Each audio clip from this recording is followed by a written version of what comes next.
ನಮಸ್ತೆ ವೀಕ್ಷಕರೇ, ಹೇಗಿದ್ದೀರಿ? ಎಲ್ಲರೂ ಚೆನ್ನಾಗಿದ್ದೀರಿ ಅಂತ ಅಂದ್ಕೊಂಡು ಈ ವಿಡಿಯೋವನ್ನು ಸ್ಟಾರ್ಟ್ ಮಾಡ್ತಾ ಇದ್ದೀನಿ. ಕರ್ನಾಟಕ ಸರ್ಕಾರದ 5 ಯೋಜನೆಗಳಲ್ಲಿ ಒಂದಾಗಿರುವಂತಹ ಗೃಹಲಕ್ಷ್ಮಿ ಯೋಜನೆ. ಗೃಹಲಕ್ಷ್ಮಿ ಕಾರ್ಯಕ್ರಮದಡಿಯಲ್ಲಿ ಲಕ್ಷಾಂತರ ಮಹಿಳೆಯರಿಗೆ ತಿಂಗಳಿಗೆ 2,000 ರೂಪಾಯಿ ಸಹಾಯಧನವನ್ನು ನೀಡಲಾಗ್ತಾ ಇದೆ.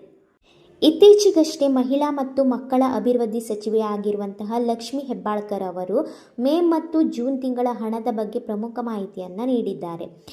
ಸಚಿವೆ ಹೆಬ್ಬಾಳ್ಕರ್ ಅವರು ಜುಲೈ 19, 2025 ನಡೆದ ಸುದ್ದಿಗೋಷ್ಠಿಯಲ್ಲಿ ಮೇ ತಿಂಗಳ ಗೃಹಲಕ್ಷ್ಮಿ ಹಣವನ್ನು ಇನ್ನೊಂದು ವಾರದ ಒಳಗೆ ಅಂದರೆ ಜುಲೈ 26 ಒಳಗೆ ಫಲಾನುಭವಿಗಳ ಬ್ಯಾಂಕ್ ಖಾತೆಗೆ ಜಮಾ ಮಾಡ್ತೀವಿ ಅಂತ ಘೋಷಣೆಯನ್ನು ಮಾಡಿದ್ದಾರೆ.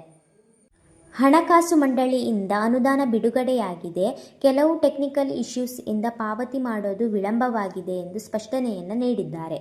ಸರ್ಕಾರ ಮೇ ಮತ್ತು ಜೂನ್ ತಿಂಗಳ 2,000 ಹಣವನ್ನು ಜುಲೈ 26 ಒಳಗೆ ಫಲಾನುಭವಿಗಳ ಖಾತೆಗೆ ಜಮೆ ಮಾಡುತ್ತೆ ಅಂತ ತಿಳಿಸಿದೆ.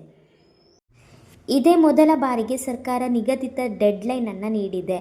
ಇದರಿಂದ ಮಹಿಳೆಯರು ತಮ್ಮ ತಿಂಗಳ ಖರ್ಚನ್ನು ಸರಿಯಾಗಿ ಯೋಜಿಸಿಕೊಳ್ಳಬಹುದು. 2,000 ರೂಪಾಯಿ DBT ಮೂಲಕ ನೇರವಾಗಿ ನಿಮ್ಮ ಖಾತೆಗೆ ಬರುತ್ತೆ. ಹಣ ಬಂದಿಲ್ಲ ಅಂದರೆ CDPO ಕಚೇರಿಗೆ ಹೋಗಿ ration card, Aadhaar card, passbook, mobile ದಾಖಲೆಯನ್ನು ತೆಗೆದುಕೊಂಡು ಹೋಗಿ ಪರಿಶೀಲಿಸಿ.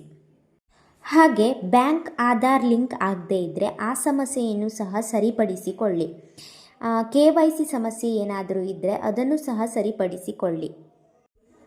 ಗೃಹಲಕ್ಷ್ಮಿ ಯೋಜನೆಯಿಂದ ಕರ್ನಾಟಕದ ಮಹಿಳೆಯರು ಸ್ವಾತಂತ್ರ್ಯವಾಗಿ ತಮ್ಮ ಖರ್ಚನ್ನು ನಿಭಾಯಿಸಿಕೊಳ್ತಾ ಇದ್ದಾರೆ. ಮೇ ಮತ್ತು ಜೂನ್ ತಿಂಗಳ ಹಣ ನಿಮ್ಮ ಖಾತೆಗೆ ಬಂದೇ ಬರುತ್ತೆ.